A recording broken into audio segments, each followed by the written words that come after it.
മോള് ഉറങ്ങുക. നിറച്ചിരി കുറവാണ് അല്ലേ? വെയിറ്റ് എത്ര ഉണ്ടായിരുന്നു പ്രസവിക്കുമ്പോ? അത്രയ്ക്കുണ്ടാ? കാണുന്നില്ല. പാലല്ലേ കൊടുക്കണ്? ഫോർമുലയാണോ? അല്ല, ഇപ്പോഴത്തെ പെൺകുട്ടികൾക്ക് പാലൊന്നും ഇല്ലാന്നേ. എൻ്റെ വീടിൻ്റെ അവിടെ ഉള്ള സുമതിയച്ഛനും മോളെ പ്രസവിച്ചിട്ട് പാലില്ല. ഫോർമുല കലക്കി കൊടുക്കുമ്പോൾ മക്കളോടുള്ള ഒരു ബന്ധു അറ്റാച്ച്മെന്റ് ഒന്നും ഉണ്ടാവില്ല. പാലുണ്ടല്ലേ?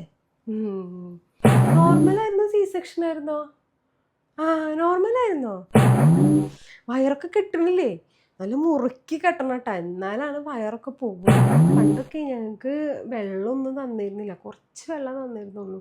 ഇപ്പം അങ്ങനെയൊന്നും ഇല്ല അല്ലേ? വെള്ളവും ഭക്ഷണമൊക്കെ നല്ലോണം കഴിക്കണം കുടിക്കണം എന്നൊക്കെ അല്ലേ പറയാ. ഞങ്ങളൊക്കെ നല്ലോണം ബുദ്ധിമുട്ടുണ്ട്. ഇച്ചിരി വെള്ളം തരും, വയറ് ചാടും എന്ന് പറഞ്ഞിട്ടേ. പിന്നെ റെസ്റ്റ് എടുക്കണം, കിടന്നോടത്ത് എണീക്കരുത്.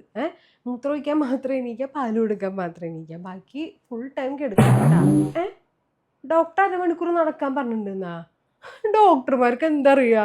റെസ്റ്റ് വേണം. റെസ്റ്റ് ഇല്ലെങ്കിലേ നടുവേദനയൊക്കെ വരും. റെസ്റ്റ് വേണം.